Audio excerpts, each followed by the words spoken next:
ఈ చిత్రంలోని ఇద్దరు కథలు ఒకే సమయంలో జరగడం వల్ల ఒకరి కథ ఆడియోలో, ఒకరి కథ వీడియోలో చూపించడం జరిగింది.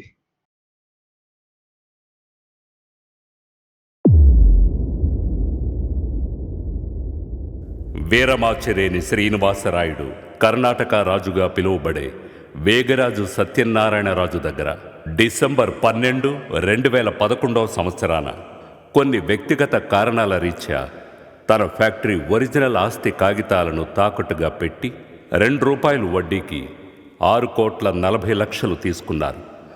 గత కొన్ని సంవత్సరాలుగా కోర్టు నోటీసులకు స్పందించని కారణం చేత తనఖా చేయించబడ్డ ఫ్యాక్టరీని తన పేరు మీదకు మార్చమని రాజు కోర్టు వారిని అభ్యర్థించారు. రాజు అంగీకారం ప్రకారం వడ్డీలు కొట్టివేసి అసలు నిమిత్తమైన 6,40,00,000 12/5/2022 నాటికి శ్రీనివాసు రాజుకు చెల్లించలేని పక్షాన విఎస్ఆర్ ఇంపోర్ట్స్ అండ్ ఎక్స్పోర్ట్స్ రాజు పేరు మీదకు మార్చబడుతుంది.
హలో హలో లలిత, చెప్పు.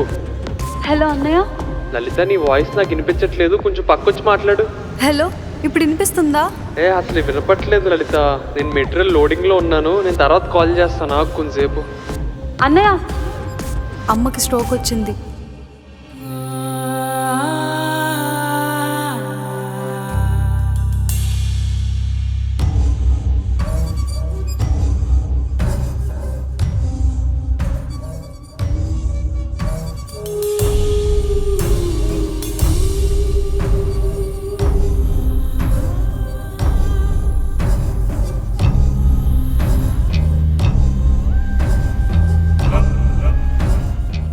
స్ట్రోకా? ఎప్పుడు వచ్చింది లలిత? అసలు ఏ హాస్పిటల్లో జాయిన్ చేశారు? ఇప్పుడు వచ్చిన మైల్డ్ స్ట్రోక్కి ఆపరేషన్ చేస్తే సరిపోద్దన్నారు డాక్టర్. నేను నీకు స్ట్రోక్ వచ్చిందని చెప్పడానికి కాల్ చేయలేదు, అది ఎందుకు వచ్చిందో చెప్పడానికి కాల్ చేశాను. అన్నయ్య, నేను రోజు కాలేజ్కి వెళ్ళి తిరిగి ఇంటికి వచ్చే టైంలో నీకు అప్పిచ్చిన వాళ్ళు రోజు కనీసం 3 మన ఇంటికి వస్తున్నారు. నువ్వు మన ఇంట్లో గ్రామ్ బంగారం కూడా ఉంచకుండా ఇంటి బెబ్బతో సహా మొత్తం తాగడ పెట్టేశావు. మన గురించి వదిలేసే ₹10 వడ్డీకి, ₹15 వడ్డీకి అసలు తిరిగి కట్టగలమని కూడా లేకుండా ఎవరు అప్పిస్తే వాళ్ళ దగ్గర డబ్బులు తీసుకొని ఊరు వదిలేసి వెళ్ళిపోయావు. నువ్వు వాళ్ళ కాల్స్ లిఫ్ట్ చేయవు. ఇంటి మీద పడి డబ్బులు అడుగుతున్నప్పుడు అమ్మ ఒక్కొక్కరికి సమాధానం చెప్పలేక చచ్చిపోతుంది. ఇది 2వ స్ట్రోక్ రావడం అమ్మకు, 3వ రాకూడదన్నారు డాక్టర్. నీకు ఒక్కడే చెప్తున్నాను, నువ్వేం చేస్తావో నాకు తెలియదు. అమ్మ డిశ్చార్జ్ అయ్యే లోపల, అంటే సుమారు 10 రోజుల్లో ఏ అప్పులోడు కూడా మన ఇంటికి రాకూడదు, అంతే.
చెప్పు లలిత. నువ్వు అన్నిసార్లు కాల్స్ మీద కాల్స్ చేస్తుందో ప్రెషర్ చేయకు లలిత.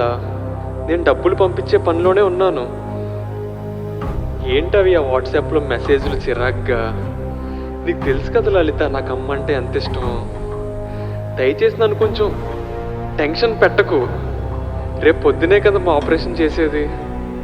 నేను ఈరోజు రాత్రి కల్లా డబ్బులు పంపుతాను. నీకు అర్థమవుతుందా? నా ప్రాణాలు పరంగా పెట్టన్నా డబ్బులు పంపుతాను, సరేనా? కొంచెం అర్థం చేసుకో ప్లీజ్. చాలా ఇబ్బందిగా ఉంది ఇక్కడ పొజిషన్, ఎవరికి చెప్పుకోలేకపోతున్నాను. నువ్వు కూడా అర్థం చేసుకోకపోతే ఎలాగా? అసలు నాకేం అర్థం కావట్లేదు అన్నయ్య.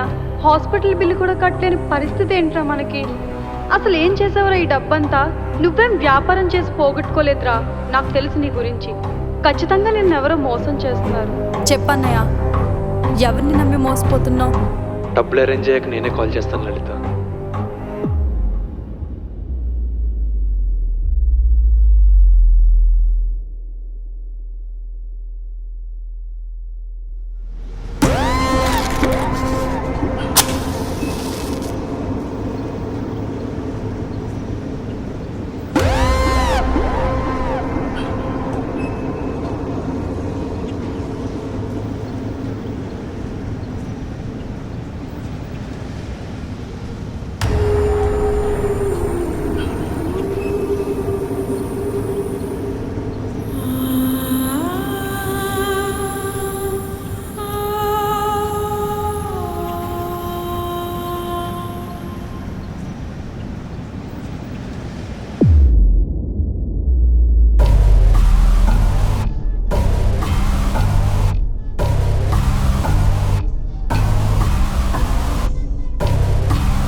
ఇప్పుడు హాస్పిటల్కి 6 లక్షలు కట్టాలి. వాళ్ళని వీళ్ళని అడిగి పోగు చేసిన డబ్బులు నా చేతిలో 3 లక్షలు ఉన్నాయి. ఇంకో 3 గంటల్లో 3 లక్షలు అప్పు దొరకడం కష్టం అనిపిస్తుంది. ఇప్పుడు ఏం చేయాలి? మా సార్ని అడిగితే చావద్దు, ఆయన 2 ఇయర్స్గా ఇంటర్నెట్ కట్టలేదని మొన్నే హౌస్ ఓనర్ నాకు కాల్ చేసి చెప్పాడు. మా సార్ ఇబ్బందుల్లో ఉంటే నా స్థాయికి మించిన సాయం ఆయనకి చేసి ఈరోజు నన్ను నమ్ముకుని నా ఫ్యామిలీని రోడ్డు మీద పెట్టేశాను. ఏం చేయాలో అర్థం కావట్లేదు, బుర్ర తిరిగేస్తుంది.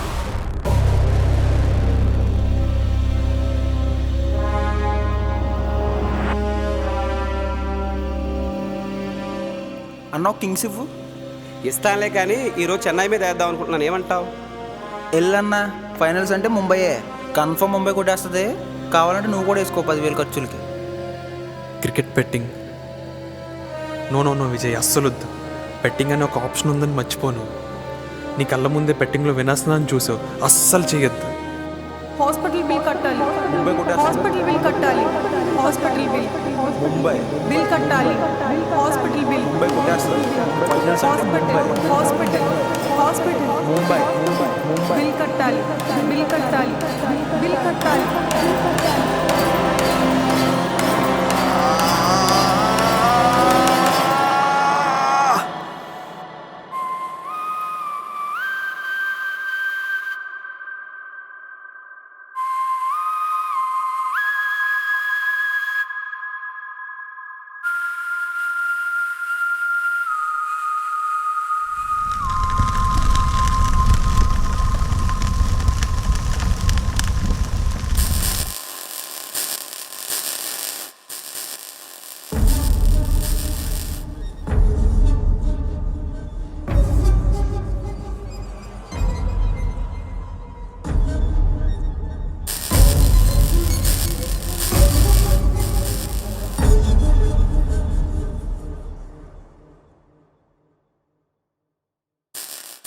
హలో సార్, ఇక్కడ ఫ్యాక్టరీ దగ్గర అంతా గొడవగా ఉంది సార్. నేను మీకు మనీ పంపించాను కదా, పే చేయలేదా సార్ ఇంకా వర్కర్స్కి?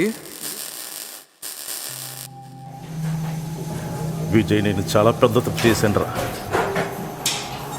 నీకు సప్తవ్యసనాలు తెలుసు కదా. మద్యపానానికి బానిసవ్వడం, పరశ్రీని తప్పుగా చూడటం, జంతువుల్ని వేటాడడం, పౌరుషంగా మాట్లాడడం,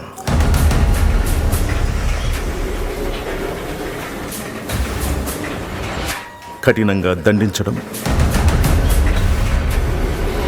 దుబారాగా డబ్బులు ఖర్చు పెట్టడం,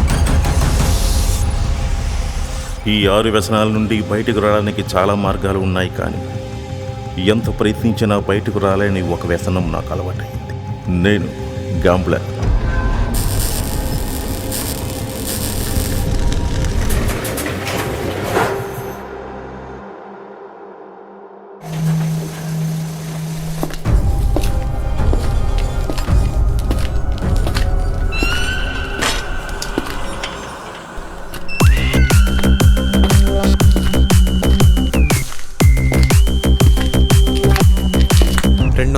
గ్యాంబ్లింగ్లో ఎలా పోగొట్టారు సార్? వ్యాపారంలో వచ్చిన చిన్న చిన్న లాసులను కప్పిపుచ్చడానికి నా పార్ట్నర్ సలహా మేరకు ఈ బెట్టింగ్లో దిగాను. ఇక డబ్బులు బాగా రావడంతో వ్యాపారం పక్కన పెట్టి బెట్టింగ్ చేయడం మొదలుపెట్టాను. నాకు వచ్చిన 1.5 కోటి నష్టాన్ని పూడ్చడం కోసం బెట్టింగ్లో దిగిన నేను ఈరోజు 250 కోట్లకు పైగా పోగొట్టుకున్నాను. నా మైండ్ సెట్లు ఎలా ఉందంటే విజయ్, 1 కోటి ఉంటే 1 అప్పు తీర్చచ్చు, అదే 1 కోటి 2 కోట్లు చేస్తే 2 అప్పు తీర్చచ్చు, అదే 2 కోట్లు 4 కోట్లు చేస్తే 4 అప్పు తీర్చచ్చు అనే పద్మవ్యూహంలో దిగి బయటికి రాలేకపోతున్నాను విజయ్. ఒరేయ్, మనకున్న ఆధారం ఆ ఫ్యాక్టరీ ఒకటేరా. ఇప్పుడు వర్కర్స్ డబ్బులు కట్టకపోతే స్ట్రైక్ చేసి ఆ ఫ్యాక్టరీని మూసేస్తారు. నువ్వు ఎలాగైనా డబ్బులు కట్టే మార్గం చూడరా ప్లీజ్. సార్ మీరేం కంగారు పడకండి సార్, నాకు 1 రోజు టైం ఇవ్వండి, ఆ అమౌంట్ నేను అరేంజ్ చేస్తాను సార్. సార్ సార్ పర్లేదు, నేను చూసుకుంటాను సార్.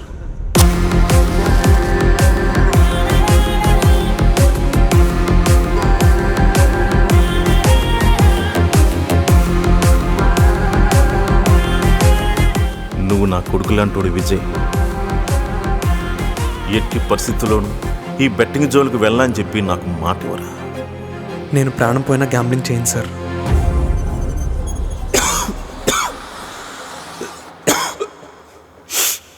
అంత గొప్ప మనిషి పతనాన్ని కలారా చూసి నేను జీవితంలో గ్యాంబ్లింగ్ చేయకూడదు అనుకున్నాను. మా సార్ నాతో ఒక మాట చెప్తుండేవాళ్ళు, ధర్మరాజు అంత తోడే దీనికి అతీతుడు కాలేకపోయాడు, నువ్వు నేను ఎంత అని.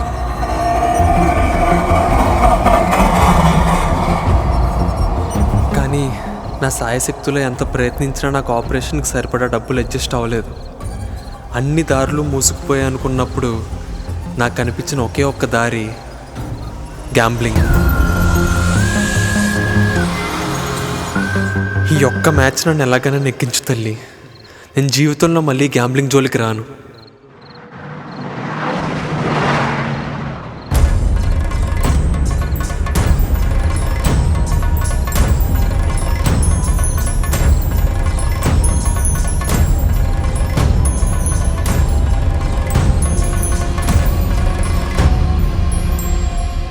శ్రీనివాసు తనకున్న ఏకైక ఆధారం ఎక్స్పోర్ట్ ఫ్యాక్టరీని కాపాడుకోవాలంటే చెన్నై 6 బంతుల్లో 9 పరుగులు కొట్టాలి.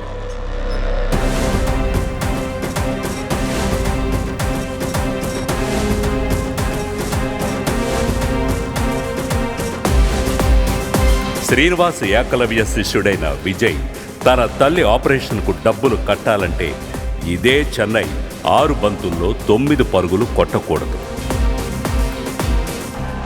ఈ గురు శిష్యులిద్దరూ ఒకరికి తెలియకుండా మరొకరాడుతున్న ఈ రాక్షస క్రీడలో ఎవరో ఒకరు చనిపోబోతున్నారు. అది ఎవరనేది రానున్న 6 బంతుల్లో తేలనుంది.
శ్రీనివాస్ ద గ్యాంబ్లర్ కథ ముగిసింది.